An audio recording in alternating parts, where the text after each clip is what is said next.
వాళ్ళకేం కాదు. గంగా ఎలా ఉన్నావా? బాగున్నా. మా గంగా ఎలా అనిపించింది ఈ రోజు వచ్చావు కదా? బానే ఉన్నది ఇక.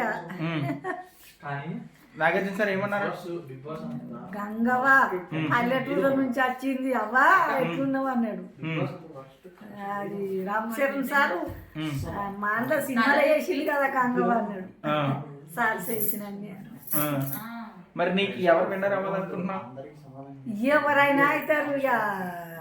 దాన్ని ఏంది ఇక అయ్యో నిఖిల్ సగం ఫస్ట్ నుంచి వచ్చింది కదా. నిఖిల్ విన్నర్ అయితే బెస్ట్.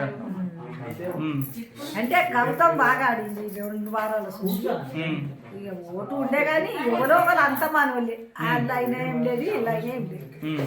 మరి 2 సార్లు బిగ్ బాస్కి వచ్చావు, ఎలా అనిపించింది నీకు? నాకు బాగానే అనిపించింది కానీ ఈసారి మొత్తం ఉండాలి అనుకున్నా. ఇక కొంచెం ఒక పొగాటుకులు అని వేసిండ్రు. అవి నాకు కొంచెం దేవుళ్ళు వచ్చి అరగలే. ఇక అట్లా పోయే వరకల్లా ఉందా ఇది కొట్టుకుంటుంది నాట అయితలేదు. ఇక పోతాను వాళ్ళే సార్ అనిపించింది. ఓకే, మరి ఈసారి నాగార్జున సార్ ఏమి నీకు గిఫ్ట్ ఇవ్వలేదా? ఊకెత్తాడు అంటే అడగలేదా నువ్వు? ఊకెత్తాడు. మునిపే ఇల్లు కట్టుకున్నప్పుడు 7 లక్షలు ఇచ్చిండు. మరి కాదమ్మా, ఇప్పుడు నువ్వు బిగ్ బాస్ వచ్చిన తర్వాత పరిస్థితి ఎలా ఉంది నీది అసలు? బాగుంది.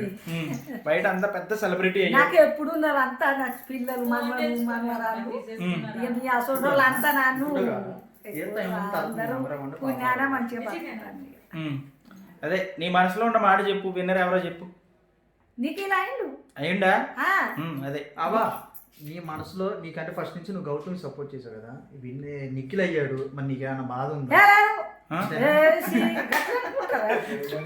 అంటే మీరు గేమ్లో ఆడేటప్పుడు కూడా అందరూ నిఖిల్ యష్మి అంటున్నారు.